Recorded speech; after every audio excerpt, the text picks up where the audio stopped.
Survive and advance. That's what we got here this evening from the Iowa Women in Instant Reaction podcast as the Hawkeyes move on to the Elite Eight today on Locked On Hawkeyes. Are Locked On Hawkeyes, your daily podcast on the Iowa Hawkeyes. Part of the Locked On Podcast Network, your team every day.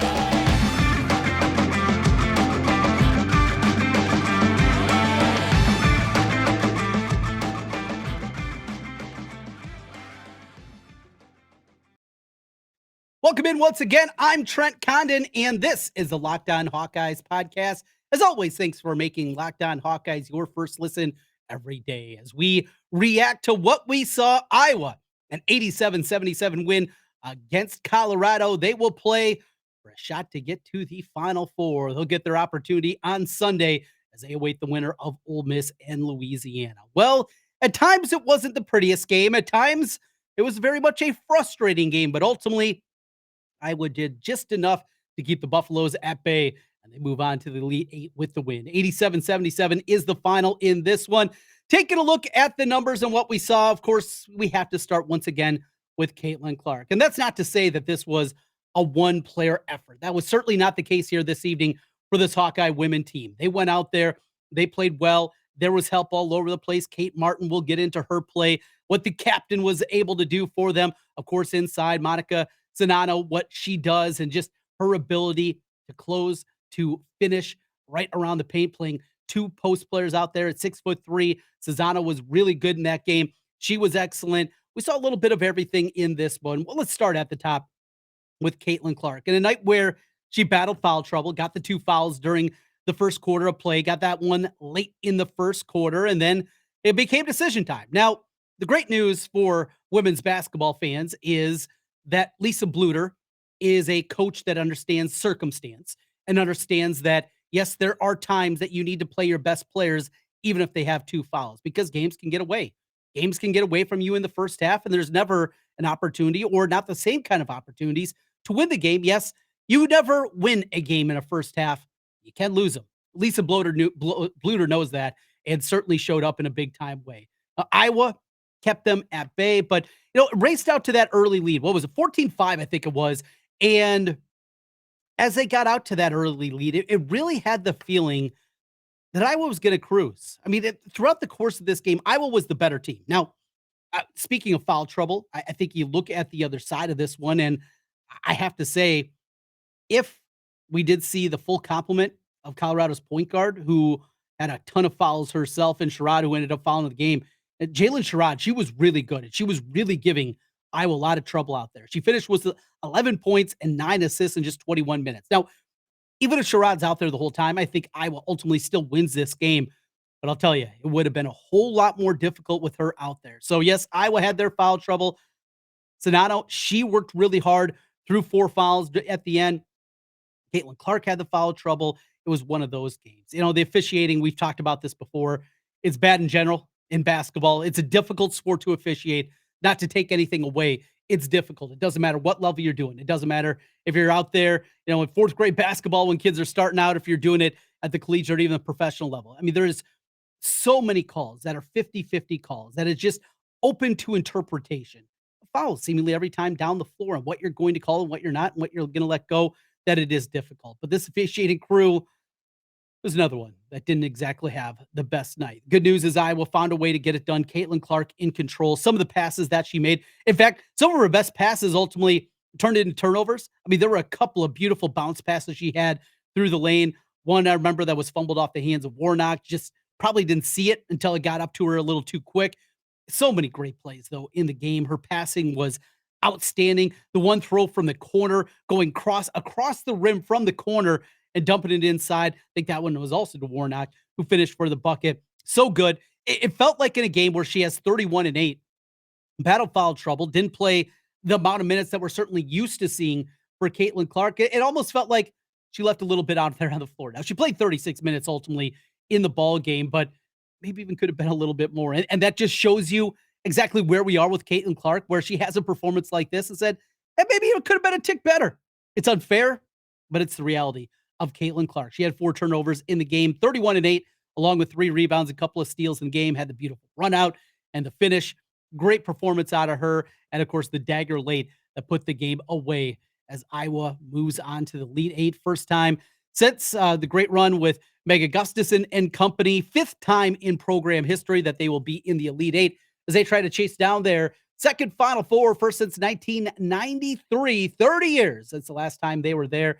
And I have some numbers about that we've talked about. Well, we will get into that more as things go on. Continue. Kate Martin, such a leader. And there's a reason they call her the captain. And it's just those leadership qualities, the big moments. She is there.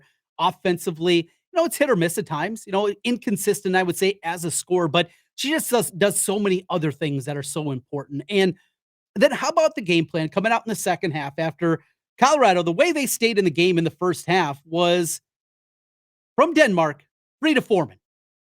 Now, Frida Foreman, we talked about when we were scouting this game. We mentioned what she did in the first round. She had 21 points in that one, had 9 against Duke. We knew that of everybody on this team, she was the one that could fill it up the best. She was the one that could score at the highest level. She came out on fire. And what do? They put your defensive stopper on her. So Gabby Marshall comes over, for all intents and purposes, shut her down in the second half and completely changed the complexion of this game. Colorado kept coming, kept getting closer and closer, kept chipping away. Quay Miller, she was really, really good, I thought, for Colorado throughout this one. Wasn't the best with the shot, but did so many things. And you could really see the leadership qualities that she has and she brought to that team. I was impressed by that Colorado team. I think they were even a little bit better than I anticipated.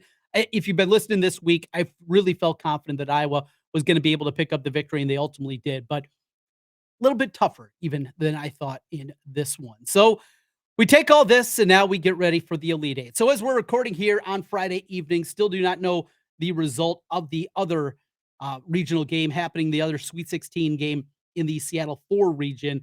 Currently, as I look at it, Louisville's up by 6 with about a minute 20 to go in the third quarter. So still plenty of time in that one. Louisville, tough defensive team. Offensive rebounds, it was a sore spot. When there was that sequence where Colorado was getting shot after shot after shot. And it wasn't just that it was long rebounds coming out. They were rebounds you need to get. You need to get those. But with the foul trouble, maybe that had something to do. Can't be quite as aggressive on the boards. Hey, we also got to give credit.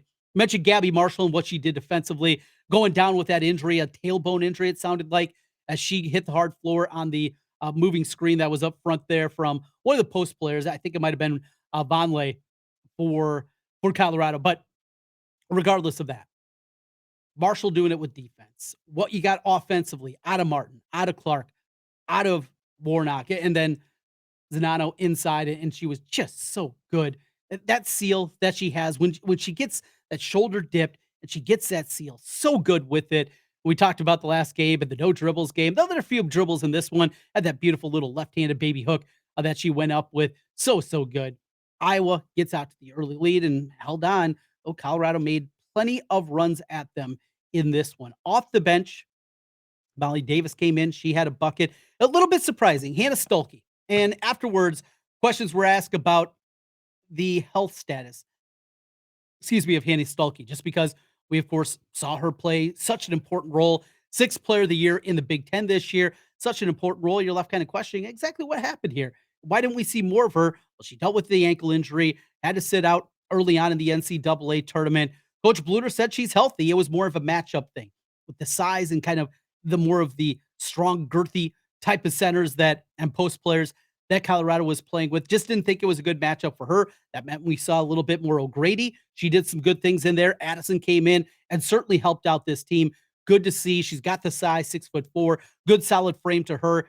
And she's going to be a player. Maybe again, we're going to have to see get some minutes if they're going to ultimately get there and get to the Final Four. It's a fun one. We're looking forward to the next one coming up on Sunday. This is an Instant Reaction podcast. We'll pause for a moment. Back with more in a moment.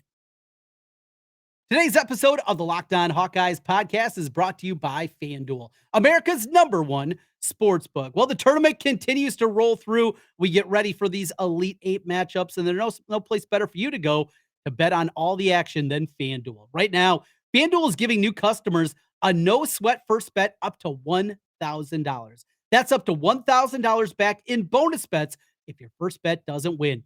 Just go to FanDuel.com/lockedon to sign up today to claim your no-sweat first bet. Then you can wager on everything. money line, point spreads, which team will be cutting down the net. It's an app that's safe, secure, and it's super easy to use. So don't miss your shot at a no sweat first bet up to $1,000 when you join FanDuel today. Just go to fanduel.com/locked on to sign up. Make every moment more with FanDuel. Trent Condon back with you again here on the Locked On Hawkeyes podcast. Thanks for making Locked On Hawkeyes your first listen every day. Hey, make sure you hit that subscribe button while you are here. If you're watching us on YouTube, it helps us get in front of more Hawkeye fans, helps that algorithm. The more people that are clicking subscribe, the more people we're going to get out to. More Hawkeye fans are going to find us as we got tons going on. Iowa women playing in the Elite Eight on Sunday. I believe I saw it was Sunday evening. It'll be the tip on this one. Didn't have that confirmed. I just maybe saw it in passing as I was scrolling on Twitter. Apologies. You know where to find it, right? We'll have the information out there, and you'll be able to find it a myriad of different ways. But against either Ole Miss or Louisville, going to be another physical game. Going to be another tough team that's going to play a similar style to what we saw from Georgia, what we've seen against Colorado, what we saw in the past against Maryland. These kind of teams that are going to play out there, and they want to turn it into a slugfest, right? And that's what I was going to see on Sunday, I believe Sunday night for that one. So we talked about the team, what we saw individually, the game plan, the scheme, what Bluter did, changing things up, going with Marshall, trying to keep players out of foul trouble. I mean, there was a lot of balls in the air here for Lisa Bluter, and she was able to jug them just masterfully, as she does seemingly every time. And you think about what this means. Getting to the Elite Eight, last time they were there, it was a blowout as they were just run off the floor by Baylor. You're anticipating a different result. Though Iowa that year was also a number 2 seed, the gap between Baylor and everybody else was pretty significant. We saw that show up on the court on that day. This one, though, Iowa's going to be favored. They're going to be the higher seed in this game, the better seed in this game, either against the number 8 seed Ole Miss or the number 5 seed in Louisville. So they're going to have certainly those expectations there. And the importance of getting over the hump now for this Iowa program, getting to a Final Four. What it mean for Lisa Bluter, such a longtime coach, and all the success and all the accolades that she has had, her alongside Jan Jensen, how great that would be to see them get to a Final Four. We saw it show up also tonight, the fan base in Seattle, and how many people were there and how many people in black and gold. Now, I know, yes, both teams were in black and gold, but you could hear it. I mean, it was a decided majority for Iowa and the people rooting for them in a basketball town in Seattle, where, yes, they lost the Sonics, but women's basketball means a lot in Seattle with Sue Bird and Hannah Stewart and what they have done and what that organization and the WNBA has done success-wise throughout the years and how they've been supported in the city of Seattle.